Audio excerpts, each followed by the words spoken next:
Bangladesh cricket বোর্ডের পক্ষ থেকে দেয়ার মতো উদারতা মানসিকতা দেখানো হয় না এই রোজাদারদের জন্য, যারা এই রোজা রেখে এরকম রোদের মধ্যে খেলা দেখতে গতকাল এসেছিলেন, তারা পান নাই, কিনে খেতে হয়েছে, তখন সেটা দুঃখজনক। আমি বাংলাদেশ ক্রিকেট বোর্ডকে রিকোয়েস্ট করতে চাই, এটা আমার অনুরোধ, যে আপনারা অনেক টাকার মালিক, আপনাদের অনেক মন মানসিকতা রয়েছে। আমাদের ধর্মপ্রাণ বাংলাদেশ ক্রিকেট বোর্ডের প্রেসিডেন্ট আমিনুল ইসলাম বুলবুল, তিনি সকল ওয়াক্তের নামাজ পড়েন, তাহাজ্জুদের নামাজ পড়েন, তারাবি পড়তে অস্ট্রেলিয়া গেছেন। এই কাজটুকু যদি একটু করেন, যেই মানুষগুলো আসলে কষ্ট পাচ্ছে সত্যিকারের রোজা রেখে বাংলাদেশকে সাপোর্ট করতে এসে এখানে পানিটা পর্যন্ত পায় না, তাহলে মনে হয় যে আপনাদের ওই পুণ্যের যে জায়গাটা সেটা আরো অনেক বেশি সমৃদ্ধ করবে মহান আল্লাহ তাআলা। এই অনুরোধটুকু রাখছি। এবং সাথে যদি দুটো খেজুর দেন বাংলাদেশ ক্রিকেট বোর্ডের ভান্ডার থেকে, এটা হচ্ছে সমুদ্রের মতো, এক বালতি পানি তোলার মতো, কোনো ক্ষতি হবে না, এটা করুন। যেই আলোচনা করতে চাই, সেই আলোচনায় ফিরতে চাই, সেটা হচ্ছে বাংলাদেশের যে মিশন, সেটা হচ্ছে আগামীকালের ম্যাচটা মহা গুরুত্বপূর্ণ, প্রথম ম্যাচের থেকে গুরুত্বপূর্ণ। আগামীকালের ম্যাচ এত বেশি গুরুত্বপূর্ণ যে এই গুরুত্বটা বোঝাতে গেলে আপনাকে একটু পেছনে ফিরে জাগাতে হবে। দেখুন, বাংলাদেশ দল পাকিস্তানের সাথে, বাংলাদেশ দল ওয়ানডে সিরিজে ওই 2015-র দিকে যখন খেলেছিল, তখন ব্যাক টু ব্যাক কিছু সিরিজ ছিল, India, Pakistan, South Africa. Mashrafe Bin মুর্তজার ম্যাজিক্যাল ক্যাপ্টেন্সি, মুস্তাফিজুর রহমানের ম্যাজিক্যাল বোলিং এবং তামিম ইকবাল খানের, যতই গালি দেন, যাই বলেন না কেন, অসাধারণ ব্যাটিং নৈপুণ্য আমরা সেই সময়টায় দেখেছিলাম। সো ওই যে সময়টা, সেই সময়ের সেই স্বর্ণযুগ পেরিয়ে এরপর অনেক সময় গেছে, কিন্তু পাকিস্তানের বিপক্ষে ওই দাপুটে পারফরমেন্সটা আমরা দেখাতে পারি নাই। আবারও সেই সুবর্ণ সুযোগ, প্রথম ম্যাচ আমরা জিতেছি, আগামীকাল জিতে গেলে আমরা সিরিজটা জিতে ফেলবো। সিরিজ জয় শুধু সিরিজ জয় না রে ভাই, সিরিজ জিতে ফেলা মানে বাংলাদেশের র্যাঙ্কিং এর উত্থান, এবং সেটা এই স্টাবলিশমেন্ট দেবে যে বাংলাদেশ 10 থেকে 9-এ যাবে এবং 8-এর কাছাকাছি চলে যাবে র্যাঙ্কিং এ যে টপ টিমগুলো রয়েছে। 2023-এর যে ওয়ার্ল্ড কাপ, 50 ওভারের বিশ্বকাপ, যেই ফরম্যাটটা আসলে আমাদের অনেক হৃদয়ের কাছাকাছি, যেই ফরম্যাটে ক্রিকেটটা দেখে আমরা অনেক বেশি অভ্যস্ত, যেই ফরম্যাটে পারফর্ম করেই বাংলাদেশের ক্রিকেটাররা পঞ্চপাণ্ডবে পরিণত হয়েছে, যেই ফরম্যাটে বাংলাদেশ চ্যাম্পিয়ন্স ট্রফির সেমিফাইনালে খেলেছে, বিশ্বকাপের কোয়ার্টার ফাইনালে খেলেছে, ট্রাই নেশন সিরিজ প্রথমবারের মতো গিয়ে জিতেছিল আয়ারল্যান্ডে, সেই ফরম্যাটের বিশ্বকাপে বাংলাদেশ সরাসরি কোয়ালিফাই করার পথে এগিয়ে যাবে। পাকিস্তানকে সিরিজে হারাবে, যে দলটা 5 মাস ধরে আন্তর্জাতিক একদিনে ক্রিকেট থেকে দূরে, সেই দলটা যদি পাকিস্তানের বিপক্ষে কামব্যাক সিরিজেই জয় পায়, সিরিজ জয় পায়, সেটা অনেক বড় প্রাপ্তি। বিশ্বকাপের যে আগামীর সময়টা আসছে তার আগে অনেক বড় প্রাপ্তি, নাম্বার 1।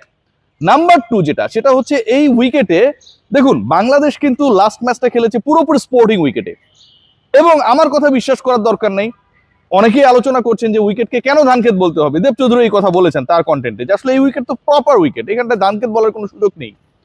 কিন্তু যারা বলছেন আমাদেরকে ভুল, যে আমরা ঠিক কথা বলছি না, মাইক হেসন পাকিস্তানের কোচ, তিনি বলেছেন that was a fantastic wicket, এবং তারা সেখানটায় প্রপার প্ল্যান করতে ভুল করেছে, যে কারণে তারা হেরে গেছে, যে কারণে তারা পারে নাই, যে কারণে বাংলাদেশের পরিকল্পনা সম্পর্কে, বাংলাদেশের স্ট্র্যাটেজির ব্যাপারগুলো, ইনসাইডে কি হতে পারে, কারা আসলে বাংলাদেশের হয়ে ক্যাটালিস্ট রোল প্লে করতে পারে, সেই ব্যাপারগুলো তারা রিড আউট করতে পারে নাই। স্বীকার করছে প্রতিপক্ষ দলের হেড কোচ, যার দল লাস্ট ম্যাচে 209 বল হাতে রেখে পরাজিত হয়েছে বাংলাদেশের কাছে, 8 উইকেটে পরাজয় রেজিস্টার করেছে, এবং যেই দলটা 116 বল খেলতে পারে নাই, আগে আউট হয়ে গেছে, যেই দলটা 120 রান পর্যন্ত করতে পারে নাই, সেই দুমড়ে মুচড়ে যাওয়া পাকিস্তানের হেড কোচ বলছেন that was a fantastic wicket. এবং এই অসাধারণ ফ্যান্টাস্টিক কাজটা যিনি করেছেন, টনি হ্যামিংকে কৃতিত্ব তো দিতে হয় রে ভাই। কালো মাটির উইকেট দেখে দেখে যারা অভ্যস্ত, মিরপুরে উইকেট চেঞ্জ করা যাবে না, এখানকার উইকেট মানেই কালারটা এরকম, সেই হেমিং এসে এখানটায় হ্যামিলনের বাসিওয়ালা হয়ে গেছেন, সবকিছু বদলে ফেলেছেন, উল্টে দিয়েছেন, এবং প্রমাণ করেছেন মিরপুরের উইকেট স্পোর্টিং হতে পারে, পেসাররা এখানে দাপট দেখাতে পারে, যা স্কিলটা থাকতে হয়, যেই কিউরেটার সেটাকে কিউরেট করছেন, সেটা হেমিং করে দেখিয়েছে। বাংলাদেশের সেই লক্ষ্যে পরের ম্যাচটায় সবচেয়ে কঠিন কাজ যেটা হবে, কারণ পাকিস্তান এখন জানে বাংলাদেশের স্ট্রেংথের জায়গা, তাদের উইকনেসেস গুলো কোন জায়গায় সেটা তারা জানে।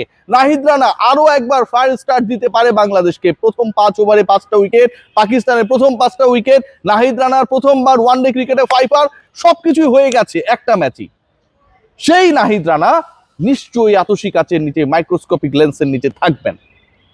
মুস্তাফিজুর রহমান খুব একটা অ্যাপ্লাই করতে পারেন নাই, রিশাদ হোসেনকে শেষে বোলিং এ আনা হয়েছে, তিনি খুব একটা ইফেক্টিভ রোল প্লে করার সুযোগ পান নাই। বাট বাংলাদেশের চান্সেস রয়েছে, বাংলাদেশের খুব ভালো সুযোগ রয়েছে বাংলাদেশের স্ট্রেংথকে ঠিক রেখে, বাংলাদেশের স্ট্রেংথকে সামনে এগিয়ে নিয়ে আগামীকালই সিরিজটা জয় করে ফেলার, এবং এটা খুব পসিবল। দেখুন পুরো দলের যদি আপনারা দেখেন, তানজিদ তামিম এবং নাহিদ রানা যারা 11-এ থাকবেন কিনা, there are many confusions. Even আমার যে এক্সপেক্টেড 11টা ছিল সেখানটায় তারা ছিলেন না। তারা 11-এ এসেছেন, খেলেছেন, পারফর্ম করেছেন, বাংলাদেশকে জিতিয়েছেন। 42 বলে 67, 159 স্ট্রাইক রেটে batting, not out innings by Tanzid Hasan Tamim, scoring 5 sixes. কিভাবে পিটিয়েছেন শাহিন শাহ আফ্রিদিকে। এই তানজিদ হাসান তামিম একটা সহজ কেস ছেড়েছিলেন, কিন্তু ওই সালমান আগা সম্ভবত তার যে ক্যাচটা নিলেন, যেভাবে নিলেন, যে ক্ষিপ্রতায় নিয়েছেন, যেই পজিশনে দাঁড়িয়ে নিয়েছেন, এটাকে আপনি কি বলবেন?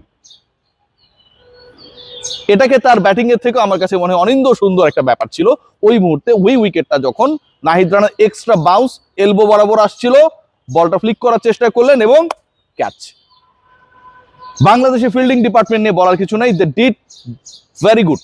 বোলিং ডিপার্টমেন্ট নিয়ে কিচ্ছু বলার নাই ভাই। 114তে packed Pakistan, Nahid Rana fiery, Mehedi Hasan Miraz 3 wicket নিয়েছেন। কেন অন্যদের বোলিং করার নেই সেটা নিয়ে একটা অবান্তর আলোচনা চলছে, এই আলোচনা করার কোনো দরকার নেই। তিনি সাকসেসফুল ছিলেন, এটাই হয়তো তার গেম প্ল্যান ছিল। যারা সাকসেসফুল থাকছে, যারা উইকেট পাচ্ছে, তারাই ওই উইকেটে বল করবে কন্টিনিউয়াসলি।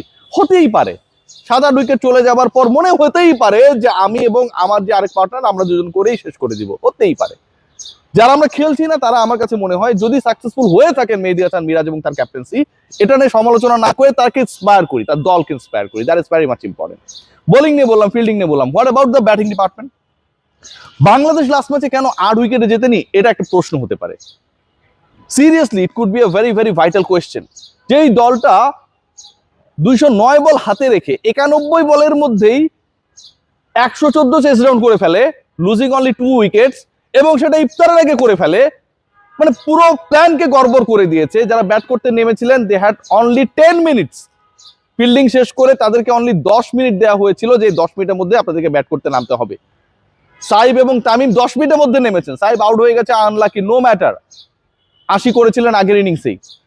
তানজিদ তামিম যেটা করে দেখিয়েছেন, এর পরবর্তী সময় নাজমুল হোসেন শান্ত যেভাবে তাকে সঙ্গ দিয়েছেন, ইনিংসটা আর একটু বড় হতে পারতো, হয় নাই শেষ পর্যন্ত। শেষে সে লিটন দাস অপরাজিত থেকেছেন। বাংলাদেশের ব্যাটিং অর্ডারও যথেষ্ট কনফিডেন্স ক্রিয়েট করে। সো আমার কাছে মনে হয় it's going to be a very very important day, এবং বাংলাদেশ যেখানটায় ফাটিয়ে খেলবে, বাংলাদেশ পাকিস্তানকে সিরিজে হারাবে, ভালো উইকেটে হারাবে, ধানক্ষেত পাটক্ষেতে আলোচনা হবে না, এবং নিজেদের যোগ্যতায় বাংলাদেশ তাদের র্যাঙ্কিং যেই জায়গাটায় ছিল আগে, ওই যে 7-6, ওখানটায় নিয়ে যাবে। Very good luck to Bangladesh. এবং বাংলাদেশ ক্রিকেট বোর্ডের প্রতি আবারও একটা অনুরোধ, ভাই দয়া করে এই তপ্ত রোদে যারা খেলা দেখতে আসে, যারা